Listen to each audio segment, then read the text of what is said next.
Manchester United have reopened talks with Inter Milan. That looks like they are getting towards a deal now with the Champions League finalists for Andre Onana. How close is it, do you think?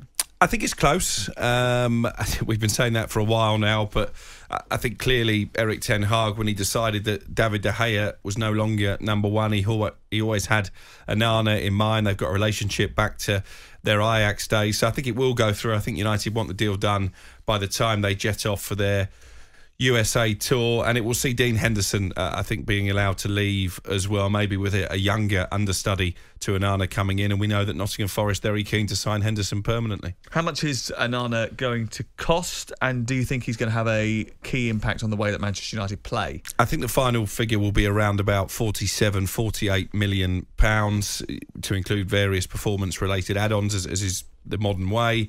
And I think he will be key. You know, I think we know if you go right back to the start of last season, the first two games of the season, Ten Hag was trying to get De Gea to play his way out from the back. It didn't work, and actually, credit to him, he had to sacrifice those principles because he realised the goalkeeper couldn't do what he wanted. I think he wants a modern goalkeeper, someone who's a good distributor, which De Gea clearly wasn't. So yeah, I think this is quite a key signing. I think the two key areas that Ten Hag targeted at the start of the window was a new number 9, the goalkeeper. I think the new number 9 is proving a little bit more problematic because we know that in an ideal world, Ten Hag would like to sign Harry Kane. That isn't going to happen. Daniel Levy has made that pretty clear. The boy Osimhen at Napoli, I think, is too expensive. And even Atalanta now, I think they're taking the mickey, to be honest, with their asking price for Rasmus Højlund. £85 million for a player who really has only had one season at the top level. Yeah, go back to Onana, though, because I think this is key also. That his personality is, as you say, someone who will quite happily speak his mind. He's fallen out with Ten Hag before, actually, when they were at Ajax together. Yeah. He dropped him for a cup final, and he said, I don't give a whatever. As a result of it, he was a bit sort of bolshy about it because he was going to Inter Milan. He fell out with Rigobert Song during the Cameroon campaign at the World Cup because he wanted to play almost up on the halfway line, but he was having absolutely none of it, and he ended up sending him home from Qatar as a result of that. There was a big fallout in that particular camp, so he's going to be a spicy figure. So having a good backup might be a good idea. But also, I don't know how much you've seen of him, but when I was watching him during the run to the Champions League final, one of the things that just troubled me slightly would be his ability to take crosses and coming for crosses. And a couple of times during that Champions League run, he did have a few sort of fallibilities in that area. And the physicality of the Premier League, he's going to have to make sure that he works on that to make sure he's resolute, because he's playing someone like, you know, all due respect, Luton, Brentford, who do toss long balls into the box and use those set-piece situations to crowd penalty areas. We see that last season. Even, I mean, Liverpool down at Brentford had a real problem with those set pieces. Yeah. If that happens and he's vulnerable to it, that could cause Manchester United an issue. Yeah, I mean, I like what you said about his personality, because if I was going to criticise David De Gea, and I think he was a brilliant servant, I think maybe he was too nice and a bit too accepting of mistakes of those in front of him. I don't see anything wrong with having high standards, not just to your teammates, but your manager as well.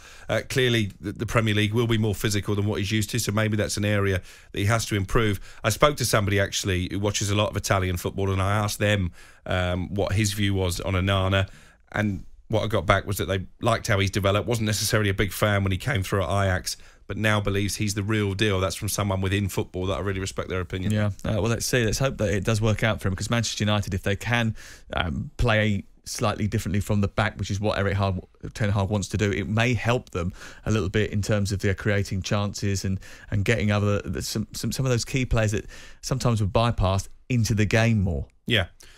We were having a conversation last night, and you were suggesting that if they don't get the number 9, that maybe they're okay in that area because Rashford can play through the middle. Martial is still there.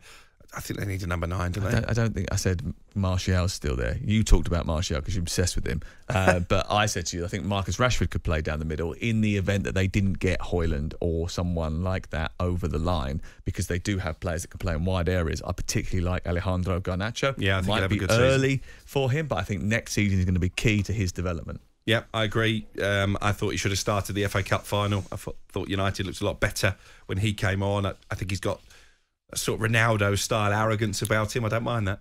Manchester United beat Leeds 2-0 in Oslo on Wednesday night with youngsters Noam Emran and Joe Hugel on the score sheet. Mason Mount made his debut, and if you didn't know Mason Mount made his debut. You just download the Manchester United app, and you will get about 20 notifications a day telling you what Mason Mount is up to. They're just trolling you. That's what that is. Honestly, I was actually... Listen, I think it's great for him that he's gone on and he's now a poster boy for Manchester United, and he's going to be a great player for them. And by the way, didn't he play well? He played a little bit deeper. He linked the play brilliantly, but he also led the press. He robbed Leeds his back line a couple of times, picked the ball up off of a centre-half at one point in the first half, went a couple of places forward, spotted Meslier off his line, tried to dink him, did manage to get the ball over the top of the goalkeeper's head, and it just clipped the top of the crossbar. It was a brilliant effort. And also he played one terrific pass early in the game. I think it was, I can't remember now if it was to set up the goal or not. I think it might have been.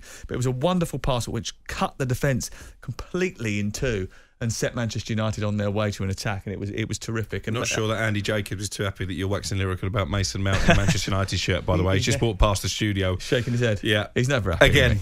He's never happy.